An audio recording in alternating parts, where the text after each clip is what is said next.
Oh, what? Watch. Oh, fancy. Okay.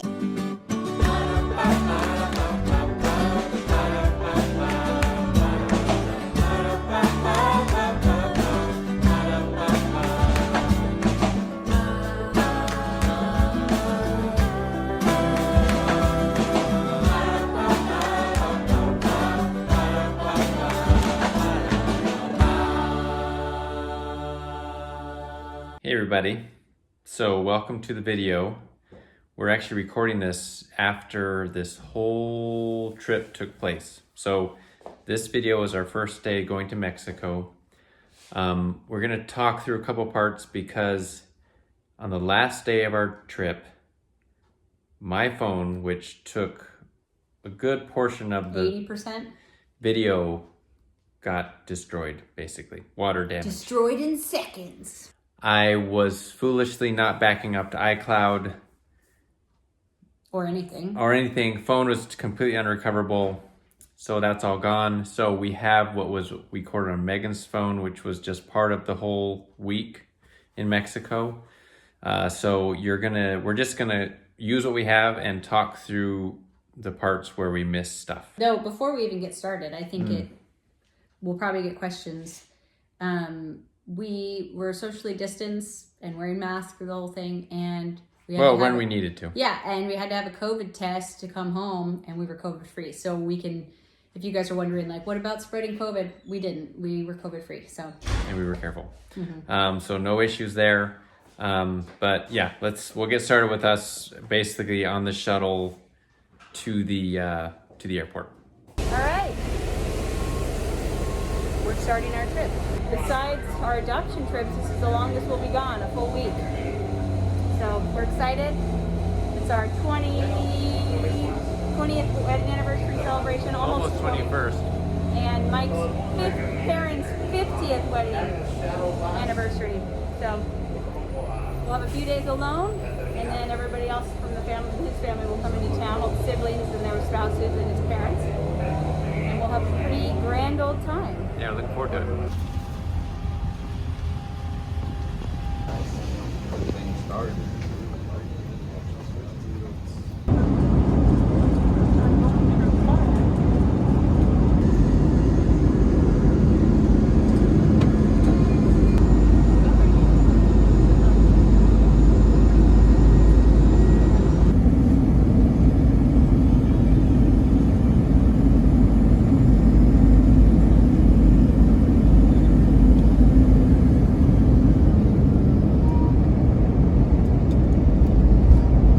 So if you've never been to a foreign country before, you go through some lines like you're at an amusement park. You have a little paper that you fill out with your info on it.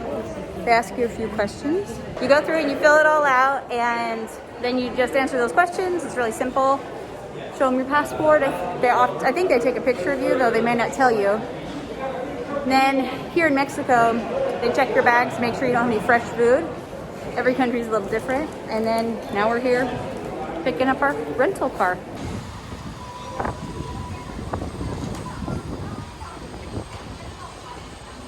We're in our car, and I was just telling Mike that I wish we knew enough Spanish to ask. We could probably ask it, we just wouldn't understand the answer. Like, where do the locals go to eat? Because we want some really good food. I'm hungry. It's dinner time. I don't know. So, I don't know where to go. But you know what? That is what I missed with travel. Is that, like, discomfort. It's like the thing that when you first start traveling, you're like, I don't like how this feels. And you feel like maybe you're not a good traveler, but then it becomes a thing you kind of crave. So here we go. Mike's got a GPS on his phone. We're heading to Valladolid, and we'll find some food along the way. Scratch that. We realized, let's just get to the hotel, and then we can walk around Valladolid and find something to eat. So we're gonna have some beef jerky to hold us over. How long's the drive? An hour and 42 minutes, folks. Where else have I driven where I see what's happening? When there's someone behind you and they want to pass, you just sort of get out of the way, like this, and then they go around you. When we were at the airport, we went to the car rental desk, and there was another person there, and she's like, okay, both of you come with me. We're gonna go get the shuttle. And we were like, oh, we need to get some cash out of the ATM, but there was somebody there. So then the other couple's waiting on us, and we're like, she's like, oh, well, cards are okay at the toll. And we're like, oh, okay, great. But turns out They're not. they're not. They're gonna, I think, try to let us pay somebody in PayPal, who will then pay for it in cash. I have really bad luck with phone booths. No, it'll be fine. It's fine. This is just part of traveling. And so we're just sitting here. Luckily, the weather is incredible. And we're just hanging out while they figure out who has PayPal. Turns out when they say you can use PayPal, it's because they're going to make a little money on it. We probably should have haggled a little bit more, but he asked for $35 for a $15 or $16 toll. So he would make $20 or whatever, almost. And I just said, and Mike was like, what? And I said, how about just $30? So you only make $14 or whatever instead of, and he said yes. So that's okay. You just gotta let go with the flow and just assume that it's meant to be. Back on the road. On the road again. We're gonna just go with it was meant to be. Learning experience. Yeah, we have about 55 minutes. Always have cash in you when you're in a foreign country. Yes, but when you don't, it will work out. There will be a way. You and I were already talking about this, but why didn't you go through all the countries you have now driven in? You can add Mexico to the list too. Should work backwards. So, Mexico, Peru, Portugal, Spain, Morocco. Well, you skipped Iceland. Iceland, you're right. England, Ireland, France. And that's it. Is that it? Doesn't sound like very much when you say it like that. But it is fun to drive in foreign countries. And Some countries are easier than others. what has been the easiest country first to drive in? I would say Iceland. I was gonna say Iceland. Aside from the one time I got stuck, but that wasn't really driving. Iceland was easy. Super easy. It's on the proper side of the road, or I should say the right side of the road, what I'm used to. And then everything the roads were in good condition, and signs were easy. yeah. There was English in a lot of places. And then what's the hardest? Peru. Overall is the hardest country I've driven in. Just because of road conditions, traffic, how other drivers operate, and the terrain was crazy. So Yeah. that was a stressful drive. What's second place? Hardest place? It might be. It could. Well, I would say like Ireland or one of the countries where you're driving the left-hand side, just because it's hard to get used to. England had more like the hedges that you would be going down these roads, and like a lot of roads are small, but the hedges made them impossibly small because you couldn't pull off. It's hard to get out of the way. Yeah, so you had hedges on both sides, and there was no, like, how many times did like branches like Yeah, I know. along the edge of our car? Get those British pinstripes. That's right. Anyways, so that probably was next. But we like driving in foreign countries. Well, you're used to driving, but I like it.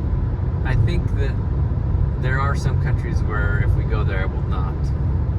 any Asian country, right? Asian countries or African countries.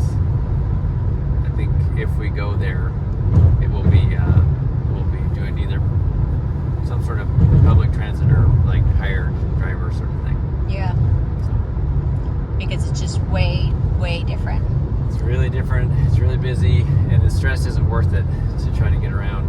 But on a positive note, what do you like about driving in foreign countries? Well, I like the freedom that you have to move around. I mean, you can just go wherever you want to go for the most part. So that's. I feel like you're like when you're traveling and you're flying and like going where all the touristy things, you're like up here. But when you drive, you like come down into the country and you like Literally. see it from like eye level. Yeah, so we got to see a lot more of Peru than we would have if we had just hopped from Lima straight to Cusco on an airplane. Yeah, and even when you take a plane, I mean a bus or a train, you do get to see the countryside, but I don't know. You're not forced to interact with it. Yeah, it's You're not forced to stop at gas stations and figure that out. And you never get lost. find a place to eat in a strange place, which is stressful, but also exhilarating. Makes it memorable. Yeah. So the sun is getting lower in the sky, but we still got a little bit, I think. It goes down around 7 according to the weather app. Okay, We're going to get there just after 7. And we're staying at a chain? No, I think this is a one-off. I didn't really find any chains. I guess it's a pretty small town. It's a small town. This is one of the nicer hotels in the town. Just because when it's the two of us that you kind of want to have it more special. I want a nicer place. We'll see how accurate the blog I read about it was, and then I'm hoping it is. It looked nice. The pictures look nice. So. And then we do love when it's a smaller town like Valladolid is. We would have loved to go to Merida too, but it was just a lot longer drive. It's twice as far. Yeah, we thought like 3 hours of driving and then turning back around and doing that again is not necessarily super fun. Yeah. And so Valladolid is, people say it's like a really, really charming town. It's small. It's got some really beautiful cenotes in it. And so when it's a town like that, we love wandering around in the evening. It's like when a lot of people are done with work and they come out and there's like little food stands and you can just walk around. We did that when we were in Santa Cruz. Is that what town we went to? Down at the end of the Baja Peninsula? Was that Santa Cruz? With Ramon? No, when we went with doTERRA. No, that was Puerto Vallarta. Oh yeah, in Puerto Vallarta. You know, the town is fun and stuff during the day, but in the evenings when all the people come out and they have like they have little, like one guy had these amazing like roasted sweet potatoes. Oh yeah. And then he would put sweetened condensed milk on them. So he pulls them out and you walked around eating that. And then there was another one that was making fresh churros, right? Churros. Fresh churros, guys. You got like 5 for like $1. It was amazing. So, and then you're standing in line at the churro truck with a bunch of people that live there, which is way funner than being at the resort and going up to the little ice cream machine and like soft serve, you know, for dessert or getting a plate off of the buffet. It's funner. And they'll ask you questions and you don't understand them, but it works out and it's fun. And you hear a little words, you're like, oh, I think they're asking me about this. So I like that. It was scary at first, but now I realize it's fun. It's fun to feel a little bit lost and to pick your way through the conversations and through the process of paying and all of those things. Yeah. It's exhilarating. It makes you, it's kind of like, it is a little bit scary to go on a water slide when you climb up the steps, but that is what makes it fun. And so when you travel, that's kind of the same idea. If everything's always easy and doesn't make you nervous at all, I don't know, you can have a few of those moments.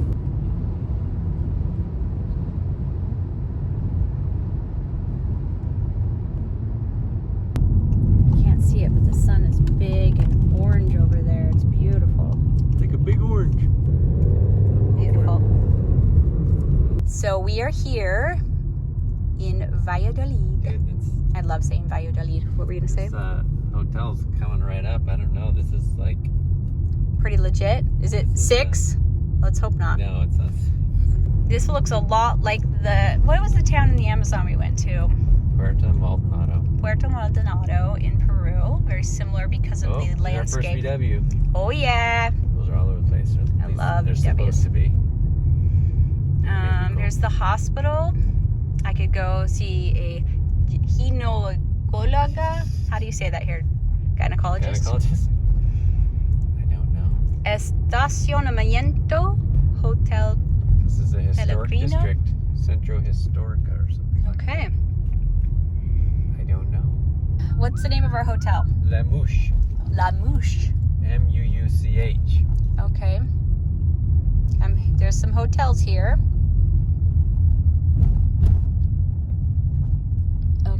shirtless walking around. We're 70 meters away. Oh, there's probably because they're going to the, I bet they're going to the, The what? the, my mind just went blank. This is it. I don't know where to park though.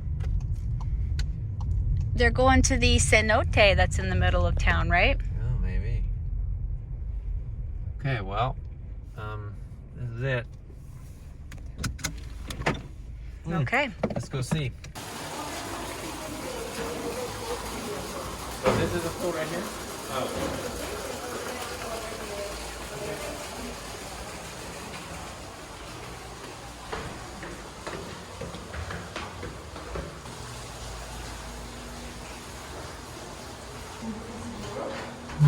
The name of your room is Tulum. Gracias. Buenas noches. Buenas noches. We're here. Okay. It's a nice room. This is it. It's not. These are like Oh. This one's. ooh, fancy. Whoa, it's already filled. What happens if you turn this on? Nothing. Look, it's open to the sky. Oh, look. Watch. Oh, fancy. Ah. Wow, fancy. Okay. Beautiful. Oh, look at the flowers up there. Beautiful. Thanks, babe. Okay, sweet. Hmm. All right, so we got all checked in the hotel, and then beautiful. it Thank was- you, Mike. And I don't know if we showed much of the hotel room. We'll I see. think we lost that. Didn't I don't know what we have in the next few days yet. I haven't looked over all the footage from the whole thing. So, and then we went out to dinner, and that's what this is. Looks like it's been here a while. Instruction. Isn't it weird how like amazing traveling is and how all you have to do is just go somewhere? Get on a plane, 3 hours later. You're in a foreign country. Yeah, depending on where you live, but pretty sweet. Well, some people. If you're outside the U.S., it's even easier. Yeah, right. Yeah, it's just like, it's so fun to travel. And sometimes when it's just so easy, and for the first like 35 years of my life, it felt so inaccessible or more. But even when you haven't done it in a while, it starts to feel that way again. And then you just go somewhere and you're like, here we are. It's so good for your mind and soul. Because you like forget that like other people exist in the world simultaneously with you. Other cultures, other ideas, other experiences. And then you get here and you're like, oh yeah, lots of people out there, lots of different things going on, and it feels good. And you can tell I'm hot. Look how like flushed I am. Shiny. Or just also red. Well, dinner was delicioso. Yes. Very good. Marquesas, that's what we were gonna get. Yeah. Oh, Marquesitas. Marquesitas, that's right. Marquesitas. Also, our Oh, there's- waitress spoke there's the English, and she told us to get marquesitas. They're essentially like a Mexican crepe filled with cheese All and sorts of yummy chocolate and stuff. fruit.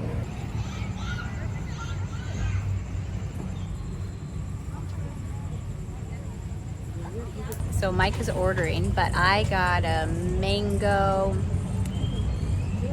caramel, and cheese. I would not usually order that, but that's why I got it, because in the US we don't put actual grated cheese with sweet things very often into a crepe.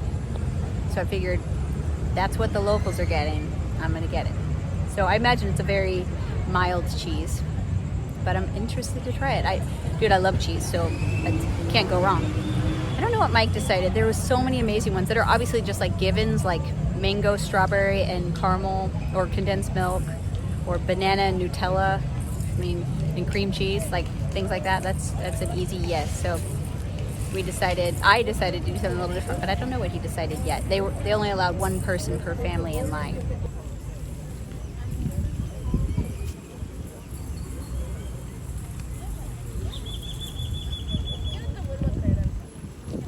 Oh yeah. Okay, this is yours. What is it? Mango. Mango Caramel and cheese? should be. Awesome. I hope so. Yeah. Yeah. What is yours? Banana, cheese, and Nutella. I forgot to get napkins though. Okay, well, you go first. There's a long line over there.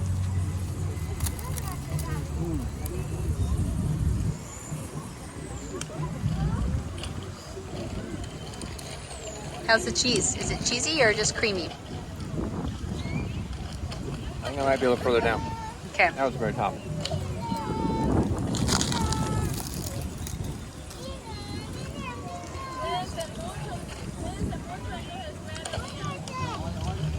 Hard to decipher, but it all tastes really good.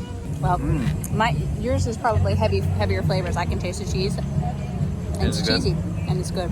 It gives it a nice saltiness. It's really good. It's almost like Parmesan. It's a strong cheese. Really good though.